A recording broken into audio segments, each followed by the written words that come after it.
Sometimes a name change can make all the difference. Google used to be known as a back rub. The Spice Girls were once called Touch. And over in Germany, some premium sedans are known as coupes. Like this. What is essentially a 1 Series with a boot is actually called the 2 Series Gran Coupe. Now there's a new one, 2 Gran Coupe. My name is Byron Mathioudakis for CarsGuide.com.au, and I'm here to find out more. So let's dive straight in. Talk about premium, you'll need a tenner under 60k nowadays to get into the base model, which is the 218, but it's far from basic. Along with a host of advanced driver assist safety systems like AEB and adaptive cruise control, to be covered in more detail later on, all 2 Series Gran Coupes come with the racy M Sport styling package inside and out as standard, which certainly makes it look the part. Plus, the entry-level 218 includes goodies like trick LED headlights, adaptive dampers for a comfier ride, M Sport tuned steering for more agile handling, heated front seats with extra bracing, a head-up display, 3D surround view camera, an electric tailgate, and these smart 19-inch M Sport alloy wheels. However, we can't imagine too many buyers not paying just $3,000 more for the 220, since it ditches the 218's 1.5 litre 3-cylinder turbo-petrol engine for a larger 2-litre 4-pot turbo unit for usefully extra oomph. Finally, the M235 xDrive costs a massive 25k or so more, though it does bring real sports car performance, all-wheel drive, more safety, and extra features like massaging front seats, improved audio, a sunroof, bigger brakes, and ritzier trim. So, does the 2 Series Gran Coupe represent good value? For some folks, its swoopier design might make it look more like a Mercedes-Benz CLA competitor, which kicks off from around 15k more, and less of an Audi A3 sedan rival. If that's the case, the BMW might be construed as a bit of a bargain. And speaking of appearances, let's take a closer look into the newly minted styling. First things first, despite what BMW might say, this is actually a heavy facelift of an existing model. So while the sheet metal is new, the door apertures and the roof and the windscreen and the glass area, they all remain the same as the 2020 original. The biggest change externally anyway is up front with this new nose, different LED headlights, redesigned bumpers, a grille that illuminates at night now, which may or may not be to your taste, and a new color palette. But essentially the design carries over from before. So it's a small 4-door sedan. Bigger changes occur in size, so let's check out what that's all about. Right, everything you see, back rub on or touch is new compared to the old model, although essentially the bones of the interior are also the same. The dashboard now gets this new curvy screen with a driver display and the multimedia screen melding into one, and it's a very stylish thing. While the steering wheel changes, the seats are all new and they're very comfortable. And there have been a myriad other bits and pieces that have changed. Now, I've got to say that I like some of the detailing, such as the tri-coloured stitch, which reflects the BMW propeller logo, the toggle switches for the ventilation system, which is quite novel and nice to touch, and just the general fit and finish. It's quite classy. Some of the lower plastics do feel plasticky, and this leather look interior is called Veganza, so it's a vegan byproduct, which I think is good. But otherwise, this is a spacious and comfortable front seat environment. I'm 5'10" or 178 centimeters tall, so average height, and I have no problem getting in and out of the front seat. Meanwhile, the back seat, well, that's a different story.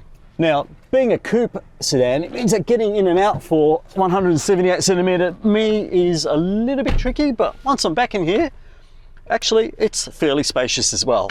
My driving position, remember, and enough knee room. Headroom's okay. I mean, the sunroof does kind of get in the way if I sit right upright, but the actual bench and backrest are comfy. All amenities are here, including face level air vents, USB ports, a folding armrest with cup holders, that sort of thing. And I guess because of the front wheel drive nature of this car, it's spacious enough, I think. BMW says that this is about the same size as an E36 BMW from the 1990s, 3 Series BMW that is, and that's a larger car, so it's fairly well packaged considering this car's compact dimensions. But you know what else is well packaged? The boot. Come in the back and check it out with me, if I can get my leg out. Now, if you're watching this outside of Australia, you'll be surprised to learn that we actually get a bigger boot than the rest of the world because we don't get the mild hybrid version of the 2 Series Gran Coupe, which means the boot is 430 litres in capacity, and that's the same as the old one. That's the good news. The bad news is that underneath me, there's more storage, but there's no spare wheel. So if you get a puncture, bad luck. You get a can of goo, and that's no good if your tyre is gashed. But it's still really big and practical in here. Speaking of big and practical, under the bonnet, there's a choice of engines available. So let's check those out. Don't watch me get out of this because it's not going to be pretty. Oh, actually, that's not too bad. Anyway, join me up the front wheel. Like every sub 3 Series BMW nowadays, the 2 Series Gran Coupe rides on the company's UKL2 or FAR architecture, and that is a transverse engine, front wheel drive or all-wheel drive setup. An oldie but a goodie then. And likewise, the powertrains have been around for a while too. The 218, for instance, uses BMW's long-lived 1.5 litre 3-cylinder turbo-petrol unit, driving the front wheels via a 7-speed dual-clutch transmission. So does the 220, though it switches to a 2-litre 4-pot turbo, while the Rorty M235 xDrive takes that same engine, adds all-wheel drive, and somehow manages to squeeze out a whole lot more performance to give some not-so-old Porsche 911 Carreras a real run for their money. To that end, the German engineers also beefed up the chassis and suspension, resulting in extra strength and rigidity across the range. Does it mean the latest 2 Series Gran Coupe drives like a BMW should? Let's find out. So what's the 2 Series Gran Coupe like to drive? Well, it's important that a BMW has to remain on brand because people buy these cars as a driving machine. They're the ultimate. They're meant to be the ultimate driving machine. But also, it's got to be fairly economical, and this is where the 218 steps in. Now, as you know, it's a 1.5 litre 3-cylinder turbo petrol engine, and it's a punchy little unit. It loves a rev. It's got a nice 3-cylinder thrum, and it's quite responsive, actually surprisingly responsive for its capacity. The dual clutch transmission is generally fairly smooth and reactive to throttle inputs, and it certainly provides enough performance when you need it. So it'll go down a gear or two, whatever, to make sure that you get off the line quickly or have what you need for overtaking. It can sometimes be a bit jerky, but generally it's a nice powertrain, probably nicer than you would think. I love the steering in these cars. It's just typical BMW. There's a firmness to it, even though it gets lighter in the eco modes, and also there's a linearity in the way it corners it corners like a BMW should. Also, it grips well. The front-wheel drive model, this front-wheel drive model that I'm talking about, is it hugs the road. It's really good, and we've been driving in a lot of rain, so it feels safe and secure. However, the ride is a little bit firm on the smallest of the wheel options available, and it just gets worse from there. It's not a deal breaker, but if you live on a rough road, you should try before you buy, because the ride quality just isn't great in these cars. The M235i, meanwhile, is a blast. I mean, this is the hoot of the range, in that it provides scorching off the line acceleration, and it really just like powers along, ample performance for overtaking. It really is like, you know, almost 911 quick, old school 911 quick in its acceleration, and it makes the right noise as well. Also, it's got the refinement you expect from a BMW compared to the quite thromy 3-cylinder, which I like, but this is definitely more akin to what a BMW driver might expect. It also, I mean, put it in performance and find a nice set of curves and you'll have a lot of fun. A combination of sharp steering, all-wheel drive, grip, and just a level of taut body control makes this quite the sporty sedan. I especially like these pedal shifters, particularly in sport mode with the drive selector also in sport. It makes quite a wonderful noise.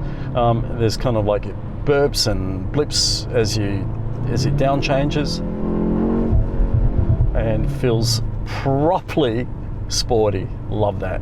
Again, the ride isn't great, and some road noise does come through on certain coarse surfaces, but overall it's exactly what you expect from a BMW. Of course, you pay the price because it's well north of 80k in Australia, but it's quite obviously the driver's car in the 2 Series Gran Coupe range. But no matter which model you get, whether it's the 218 or this M235, you're in for a treat. It's a delightful car and very on brand for BMW. Okay, so the BMW is predictably fun to drive, but is it cheap to run? The official combined average figures for the 218 and 220 are around 6.5 litres per 100 kilometres, while the M235 xDrive is closer to 8. Over our launch run, which took us from Circular Quay in Sydney to Wollongong, the 218's trip meter was reading high 8s and in the 10s for the hard-driven M235 xDrive. Not bad then, but keep in mind that you'll need to use at least 95 RON premium unleaded petrol in these cars. So your wallet's safe then, but what about you and your loved ones?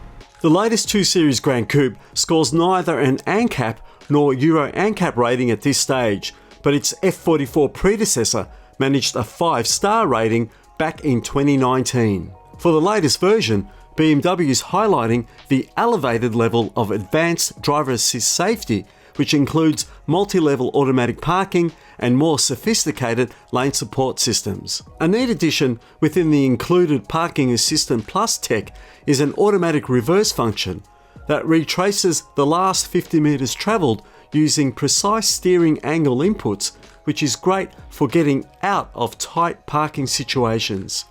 You can read more about 2 Series Gran Coupe safety in my full review at carsguide.com.au. Here, however, is where BMW can do a bit better.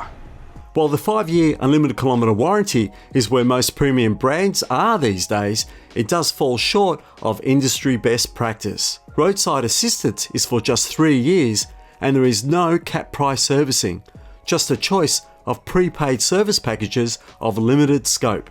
Keep in mind too that BMWs rely on condition-based service scheduling, meaning the vehicle will alert the driver when a service is required. This may not suit everybody, and we always recommend at least every 12 months or 10,000 kilometers for BMWs, just to be on the safe side. So, with its mix of good and bad, would we recommend the sleek little BMW sedan? The badge in the back might say one thing, but this BMW sticks to the time-honored tradition of being a 3-box, 4-door sedan complete with a big boot. More importantly, it drives and behaves like a good BMW should, which means stirring performance, sporty agility, and sophisticated refinement on one hand, and a stiff ride and a very stiff price on the other. A true BMW in name and nature then. Don't forget, you can read my full review at carsguide.com.au, and as always, thanks for watching.